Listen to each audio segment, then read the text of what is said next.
안녕하세요. 김건우 목사입니다. 3월 6일 수요일 아침입니다.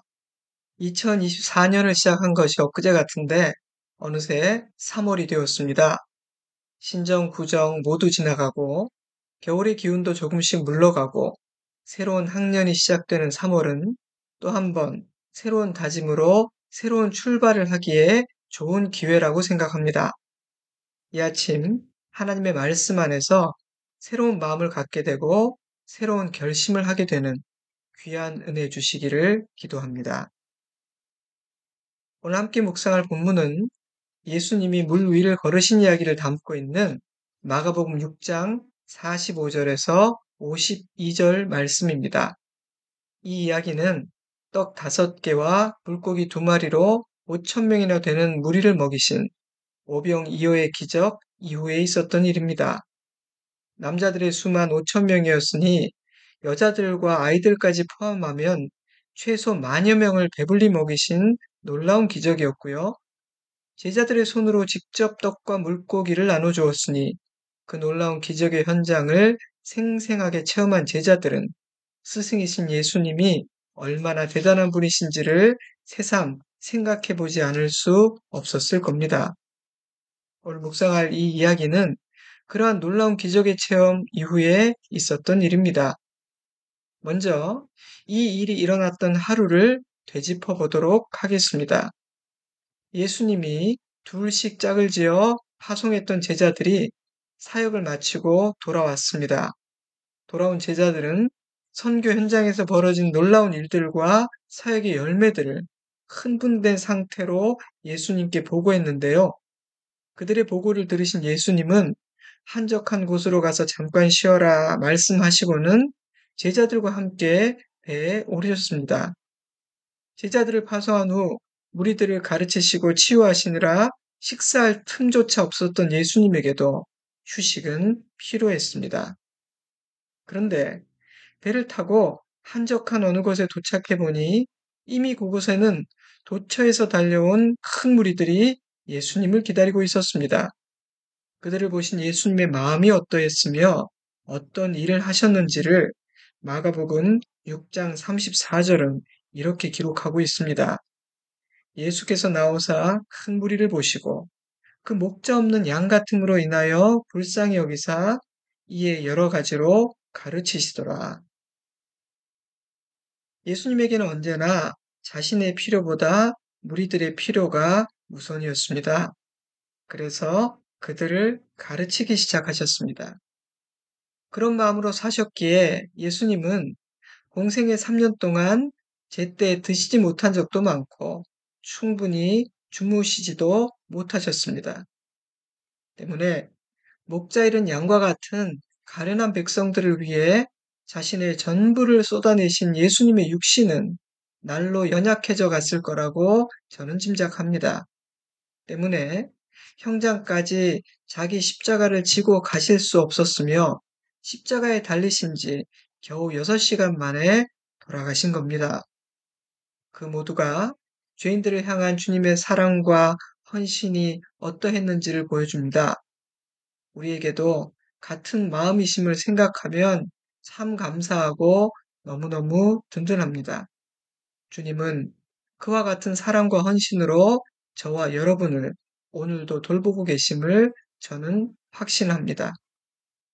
드시지도 쉬시지도 못한 채로 무리들을 가르치시는 중에 날이 저물기 시작했습니다. 제자들은 이제 설교를 마무리하시고 무리들을 보내 스스로 먹을 것을 찾게 하시는 것이 어떻겠냐고 제안했죠. 합리적인 제안이었습니다. 근데 예수님은 너희에게 있는 것으로 무리들을 먹이라고 말씀하셨습니다. 이해할 수 없는 말씀이었지만 제자들은 그 말씀에 순종했죠. 우리가 아는 오병이어의 기적은 그렇게 일어나게 됩니다. 무리들을 배불리 먹이시는 것으로 그날의 사역은 일단락 되었습니다. 이루었던 하루가 이제서야 마무리된 것입니다. 무리들을 집으로 돌려보내신 예수님은 제자들을 건너편 벳세다로 가게 하신 후 홀로 산으로 오르셨습니다. 마가복음은 기도하기 위해서라고 기록하고 있습니다. 요한복음은 무리들이 예수님을 억지로 잡아 왕으로 삼으려 했기 때문에 홀로 산으로 떠나가셨다. 이렇게 기록하고 있는데요. 예수님은 그러한 사람들의 의도나 세상의 방식이 아닌 하나님께서 뜻하신 하늘의 방식으로 죄인들을 구원하고 하나님의 나라를 이루실 것이기에 무리들을 떠나 홀로 한적한 곳으로 향하신 것입니다. 그곳에서 아버지와 깊이 교제하기 위해서였습니다. 예수님에게는 사역을 하는 시간보다 더 중요한 시간이었습니다. 사역이 늘어나고 사람들이 몰려오면 올수록 그 시간은 더욱 귀했습니다. 그래서 예수님은 공생의 3년 내내 이 시간을 놓치지 않으셨습니다. 잠을 줄여서라도 시간을 쪼개서라도 반드시 가지셨던 중요한 시간이었죠. 물론 예수님 자신을 위해서였지만 우리들을 위해 남기신 소중한 모범이기도 합니다. 너희도 나와 같이 하라. 제자들을 데리고 가지 않으시고 홀로 가셨다는 사실과 한적한 곳으로 가셨다는 사실은 주목해야 할 부분입니다. 한적한 장소에서 보내는 혼자만의 시간, 우리에게도 이런 시간은 반드시 필요합니다. 우리 모두는 너무도 소란한 세상에서 너무도 많은 사람들과 부딪히며 분주하게 살고 있기 때문입니다. 세상의 소음과 사람들의 많은 말들이 너무 많고 너무 커서 주님의 음성을 듣기가 어려운 삶입니다. 사람에게 치이고 사람들과 만나느라 하나님과 깊이 있게 만나지 못하며 사는 우리들입니다. 그래서 하루를 살다 보면 삶의 초점이 흐려지게 됩니다. 생기를 잃어버리게 되고 내 안에 주신 빛이 희미하게 꺼져가기 시작합니다. 많은 일을 하며 열심히 살았음에도 불구하고 헛헛함을 느끼게 되고 허망함을 느끼게 됩니다.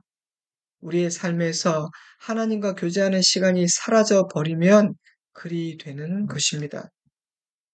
그런데 하나님과 만나기 위해서는 그 시간을 소중히 여기겠다는 의도와 그런 시간을 만들고야 말겠다는 의지를 가져야 합니다. 나를 가만히 내버려 두지 않는 이 세상의 분주함과 사람들의 많은 소리로부터 분연이 일어나 그것들로부터 벗어나 홀로 한적한 곳으로 나아가는 용기와 결단이 필요하다는 뜻입니다. 이 일은 절대 저절로 자연스럽게 일어나지 않기 때문입니다. 예수님은 그렇게 하셨습니다.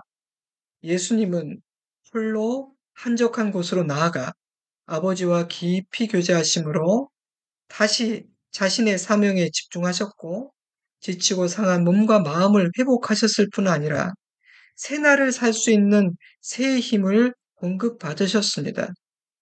우리에게도 그런 은혜의 시간은 반드시 필요합니다. 그렇지 않으면 이기는 자로 살 수 없고 사명자로 살 수도 없습니다. 유혹에 넘어질 것이며 시험에 들게 될 것입니다. 믿음의 경주를 완주해내지 못할 것입니다. 그렇게 날이 저물어 가고 있었습니다. 그런데 제자들의 배는 바다 가운데 있었고 예수님은 홀로 산에서 기도하고 계실 그때 거센 바람이 불어오기 시작했습니다. 마태복음과 요한복음도 이 사건을 기록하고 있는데요. 마태복음은 육지에서 술이나 떨어져 있었다라고 기록하고 있고요. 요한복음은 노를 저어 10여리쯤 갔다라고 기록하고 있습니다. 그런데 헬라어로 보면 육지로부터 25리, 약 4km에서 5km 정도 떨어진 거리에 제자들의 배는 있었던 것으로 보입니다. 그래서 영어 성경이나 여러 한글 번역본들은 4, 5km, 25리 정도라고 번역하기도 했어요. 그러니 여러분, 아무리 경험이 많은 어부라 할지라도 다시 노를 저어 육지로 돌아가기란 쉽지 않았을 것입니다. 때문에 제자들은 파도와 힘겹게 싸우고 있었습니다. 마가복음은 힘겹게 노를 저었다라고 기록하고 있고요. 마태복음은 고난을 당하더라라고 기록하고 있습니다. 날만 좋았더라면 진작에 호수를 건넜을 테지만 거센 풍랑으로 인해 한 걸음도 전진하지 못한 채 바다 한가운데에서 파도와 싸워야 했습니다. 그러한 파도와의 싸움은 새벽까지 계속되었죠. 그러니 아마도 제자들은 몸도 마음도 탈진한 상태였을 겁니다. 그런데 밤 4경쯤 새벽 3시에서 6시 사이 어느 때쯤 산에서 기도하시던 예수님이 제자들이 풍랑 가운데서 씨름하고 있는 것을 보셨습니다. 먼 거리였고요. 풍랑까지 일었으니 잘 보이지 않았을 테지만 예수님의 그 초자연적인 신적 능력으로 보신 것 같습니다. 무리를 걸으시는 예수님에게 그 정도는 그리 어려운 일이 아닐 거라고 저는 생각합니다. 본문이 정확하게 밝히고 있지는 않지만 제 생각에는 기도를 다 마치신 후에 비로소 제자들이 보인 것 같지는 않습니다. 기도하시던 어느 시점에 예수님은 제자들을 보신 것 같습니다. 예수님의 마음은 언제나 제자들에게 가 있구나. 저는 그런 생각이 들어 감사하기도 하고 든든하기도 하고 안심이 되었습니다. 예수께서 제자들이 탄 배가 거센 풍랑에 부서져 버리기 전에 그들을 보시고 도우러 오셨다는 사실도 감사한 일입니다. 예수님은 언제나 너무 늦기 전에 제자들에게 오십니다. 그런데 예수님은 사나운 바다 위를 걸어오셨습니다. 상상 초월 아닙니까? 제자들에게는 주님이 우리를 도와주실 것이다 이런 기대가 있었을 거예요. 하지만 거친 바다 위를 걸어서 오실 것이다 상상했던 사람은 단 한 명도 없었을 겁니다. 그러니 제자들이 놀란 것은 당연하다는 생각이 듭니다. 저는 주님이 우리를 찾아오시는 방법, 우리를 도우시는 방법은 우리의 상상을 초월한다는 생각이 들었습니다. 그러니 나의 미천한 경험과 지식으로 나의 작은 믿음으로 섣불리 단정 짓고 낙심해서는 안 됩니다. 하나님을 제한하지 말아야 합니다. 주님은 제자들이 밤새 싸웠지만 결코 이길 수 없었던 거센 바다 위를 걸어오시는 분이십니다. 종종 예수님은 아주 비범하고 특별한 방법으로 우리 삶에 개입하십니다. 큰 일을 행하시기 위해서입니다. 우리에게 더 큰 믿음을 주시기 위해서입니다. 우리에게 자신의 크고 강하고 위대하심을 보여주시기 위해서입니다. 그러니 하나님께서 그렇게 우리의 삶에 개입하시는 순간에는 하나님의 위대한 역사를 기대하시기 바랍니다. 잠잠히 주님께서 행하실 일을 기다리시기 바랍니다. 모든 것을 주님께 맡겨야 할 때입니다. 분명 제자들은 저 산 위에서 기도하고 계실 예수님이 자신들을 보고 도와주시기를 바랬을 거예요. 하지만 막상 나타나시자 알아보지 못하고 두려움에 사로잡힙니다. 상상조차 하지 못했기 때문입니다. 예수님이 그런 분이심을 몰랐기 때문이에요.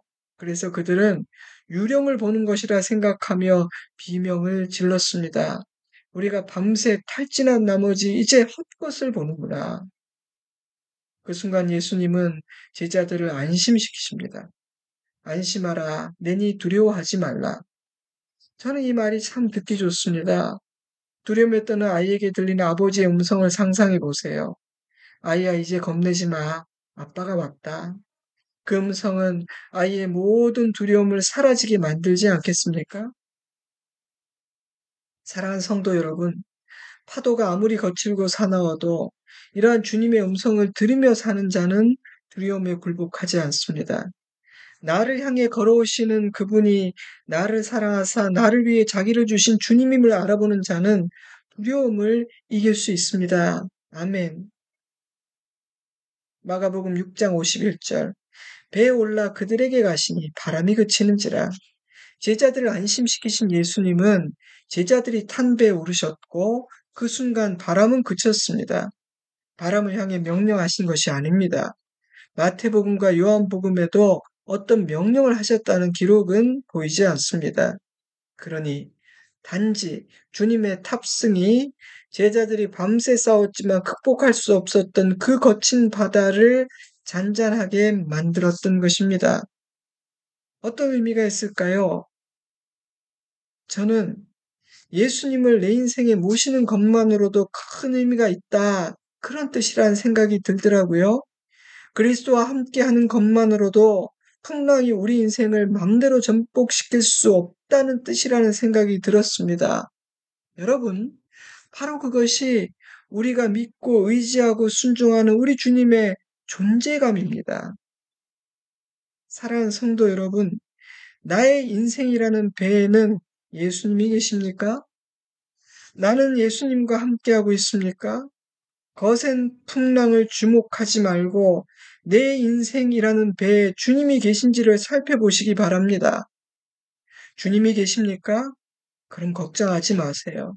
하지만 최첨단 장비들로 가득하지만 주님이 보이지 않습니까?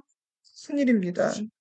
사랑하는 성도 여러분, 내 인생에는 주님이 계신지 이 아침 살펴보시기 바랍니다. 이 이야기는 이렇게 끝나요. 6장 51절입니다. 제자들이 마음에 심히 놀라니 이는 그들이 그 떡 빼시던 일을 깨닫지 못하고 도리어 그 마음이 둔하여 졌음이로라. 제자들은 다시 한번 놀랐는데요. 그들이 놀란 이유를 마가복음은 이렇게 설명합니다. 몇 시간 전에 오병이어의 기적을 보았음에도 불구하고 아무것도 깨닫지 못했기 때문이다. 오히려 마음이 둔해졌기 때문이다. 헬라어로 보면 마음이 돌같이 굳어졌다 이런 뜻이고요. 어두워졌다 이런 뜻도 있습니다. 전날 아침 둘씩 짝을 지어 주님의 이름으로 복음을 전했던 전도 현장에서 돌아와 자신들이 경험했던 놀라운 기적과 은혜들을 예수님께 보고했던 제자들 아닙니까? 떡 5덩이와 물고기 2마리로 만여 명이 넘는 인파들을 먹이시는 기적을 체험한 것이 전날 저녁이 아닌가요? 그럼에도 제자들은 주님이 행하시는 일들을 보며 한 번도 기적을 경험한 적이 없는 것처럼 놀랍니다. 주님이 행하시는 놀라운 일을 한 번도 본 적이 없는 사람들처럼 놀랍니다. 그 이유는요, 기적을 경험하였지만 깨달은 것이 없었기 때문입니다. 그러니 핵심은요, 체험이 아니에요. 깨달음입니다. 사건을 경험하든 말씀을 듣든 핵심은 언제나 깨달음입니다. 깨닫지 못하면 믿음을 갖지 못하고 믿음을 갖지 못하면 두려움에 굴복해버리고 마는 것입니다. 사랑하는 성도 여러분, 나는 깨닫는 사람인 것 같습니까? 혹시 마음이 둔해져 있어 보고 듣고 경험해도 깨닫지 못하는 자리에 서 있는 것은 아닙니까? 이 아침 깨닫는 자 되기를 기도하십시오. 나의 심령이 둔하여져서 내 앞에 나타난 주님을 알아보지 못하고 말씀을 들어도 깨닫지 못하는 자 되지 않기를 기도하시기 바랍니다. 핵심은 깨달음입니다. 오늘 묵상은 여기까지입니다. 한적한 곳에 홀로 나아가 기도하신 예수님, 거센 풍랑 위로 걸어오신 예수님, 배에 오르시는 것만으로도 풍랑을 잠잠하게 만드신 예수님, 깨닫지 못해 두려워했던 제자들, 오늘 본문에는 참 많은 묵상거리들이 담겨 있습니다. 여러분에게는 어떤 부분이 가장 와닿았습니까? 주님에게 내게 주시는 강한 음성은 어떤 음성입니까? 잠시 되새겨 보시기 바랍니다. 펜을 들고 기록해 보시는 것도 좋을 것 같아요. 그리고 잠시 기도하는 시간을 가지시기 바랍니다. 남아있는 2024년 한 해가 주님과 동행하는 한 해, 믿음으로 행하는 한 해가 되기를 주님의 이름으로 축복합니다. 아멘. 저는 주일에 뵙겠습니다. 평안하시고 건강하시기 바랍니다. 샬롬.